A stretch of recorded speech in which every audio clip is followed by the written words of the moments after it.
O calor e a poluição podem estar aumentando a incidência de raios nas áreas urbanas.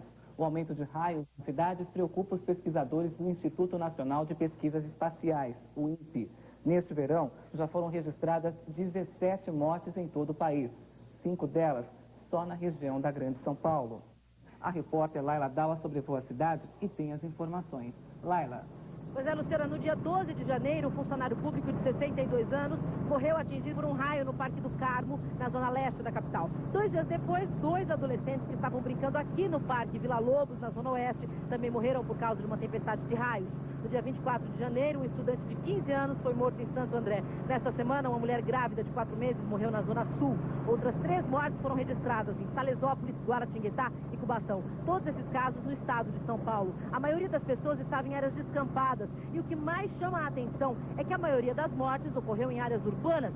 Fato que os pesquisadores do Instituto Nacional de Pesquisas Espaciais ainda não sabem explicar. Até este ano, dados do Instituto mostravam que 90% das mortes deste tipo se davam na zona rural. Especialistas do INPE já preparam um estudo sobre o assunto que deve ficar pronto em abril. A poluição e o calor podem estar favorecendo a situação, já que esses fatores alteram a intensidade e a formação dos raios.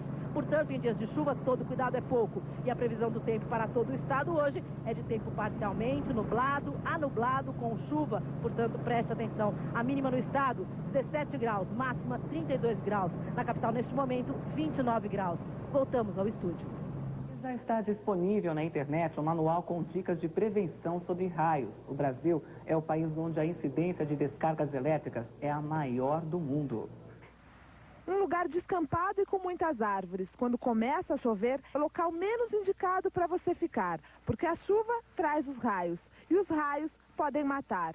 Todo ano, no Brasil, cerca de 200 pessoas morrem vítimas dessas descargas elétricas.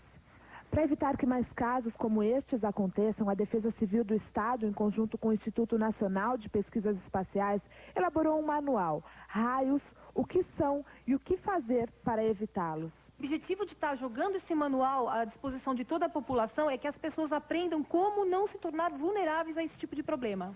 Esse mês de janeiro foi um mês atípico. Foi um mês em que nós tivemos a presença de uma massa de ar tropical, quente e úmida aqui, sobre o estado de São Paulo. Não tivemos a incidência de frentes frias, todas que se deslocaram para cá desviaram para o mar. E então nós ficamos sob o efeito de exatamente o que a gente precisa, calor e umidade para formar esse tipo de nuvem que provocam os raios. Se você estiver na rua e começar a chover, preste atenção nas dicas. A pessoa deve procurar se abrigar dentro de uma casa ou um edifício, é o lugar mais seguro para estar. Não fiquem dentro da água e dentro de piscina, do mar, mesmo que seja dentro de um barco. Isso não deve ser feito porque a água ela é um lugar que aumenta muito a condutividade da descarga elétrica. Evitem realmente ficar no topo de lugares altos, altos de morros, ou ficar de posição mais alta que as coisas que estejam à sua volta. Em casa, fique longe de torneiras, desligue aparelhos elétricos, não use eletrodomésticos como ferro de passar, tostadeira ou batedeira, porque o raio pode seguir o fio.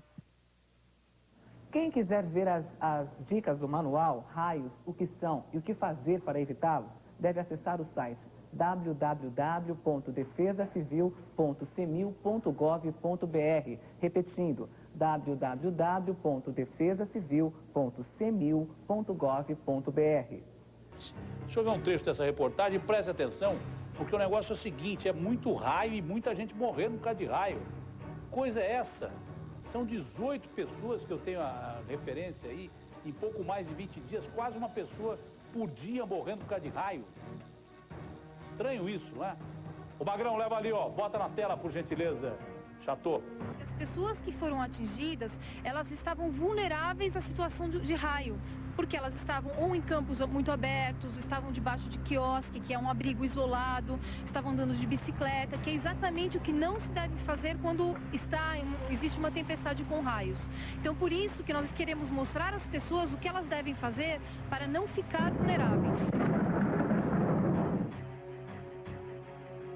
Coisa, hein? Olha, a gente tem uma determinada experiência de mostrar essas cenas de chuva. E outro dia, na abertura aqui do Cidade Alerta, estava acontecendo uma chuva incrível aqui em São Paulo. Foi sábado passado.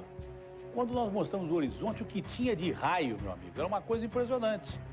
E isso não era frequente, são descargas elétricas enormes. É um negócio impressionante. Olha, a máfia do vídeo bingo do Rio de Janeiro está na mira da polícia. Mais de 140 máquinas para um aumento dos raios esse ano. A reportagem do Márcio Campos é impressionante, que tem morrido de gente. Por umas 18 pessoas em 20 dias. Põe na tela. Quando começa a escurecer, o tempo fechar, o que o senhor faz? Olha, eu fecho as portas e as janelas. Fica trancado em casa? Tranquilo. Nem sai? Não saio para lugar nenhum. E ele tem razão. No caso de temporal, esse é o procedimento mais correto. Segundo a Agência Americana para Desastres, a cada momento acontecem cerca de 2.000 tempestades em volta da Terra. A maioria delas vem acompanhada de raios. Eu já não fico mais em campo de futebol. É mesmo? Eu estou evitando. Parque, nem pensar. Por quê? Por causa das chuvas e dos raios, né? Não sei por que está atraindo tanto. Acho que o sistema...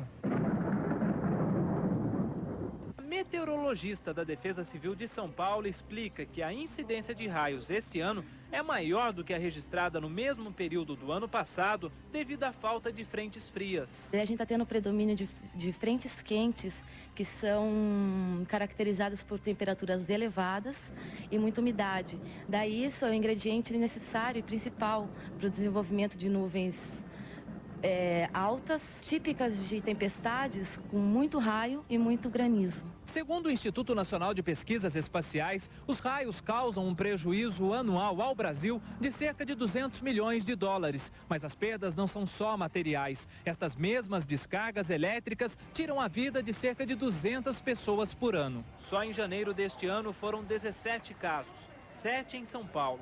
Entre eles, 2 adolescentes que passeavam pelo Parque Vila Lobos e um garoto que jogava bola debaixo de chuva num campo de várzea em Santo André, no ABC. As pessoas que foram atingidas, elas estavam vulneráveis à situação de raio, porque elas estavam ou em campos muito abertos, estavam debaixo de quiosque, que é um abrigo isolado, estavam andando de bicicleta, que é exatamente o que não se deve fazer quando existe uma tempestade com raios. Então, por isso que nós queremos mostrar às pessoas o que elas devem fazer para não ficar vulneráveis.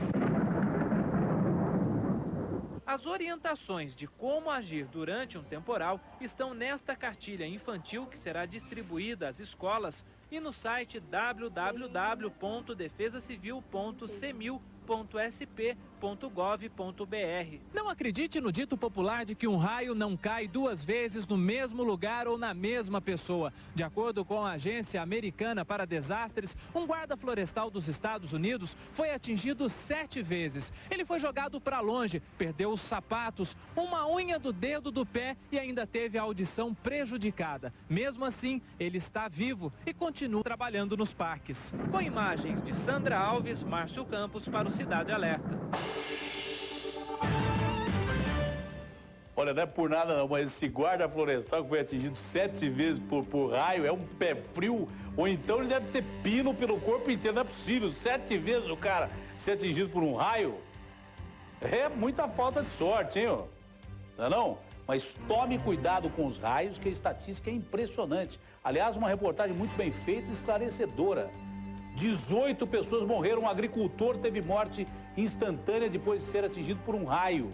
Isso foi ontem à noite. Rogério Tassi, de 42 anos, não procurou abrigo e continuou trabalhando na plantação de arroz durante uma chuva forte. O acidente aconteceu ontem à noite em Fundos Butuca, município de Massaranduba, em Santa Catarina. Eu sabia que você ia botar isso aí. Tá difícil para ler o Massaranduba, viu, Cris?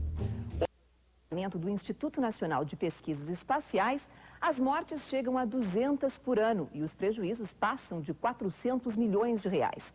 Entre os maiores prejudicados estão os usuários de computador, como eu pude comprovar nesta reportagem.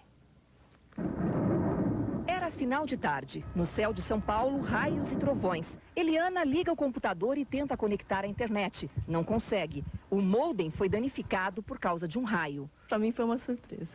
Por quê? Porque eu usava filtro. O restante do computador estava funcionando normalmente. Eu nunca ia imaginar que foi um raio. Se o prédio onde a Eliana mora tem para-raio, por que então o computador dela foi danificado? A explicação é simples. O para-raio foi projetado para proteger a estrutura do prédio e não os equipamentos eletrônicos dos moradores. Quando um raio atinge um prédio, ele é captado pelo para-raio que conduz a corrente elétrica para a Terra. O objetivo é neutralizar os efeitos dessa corrente.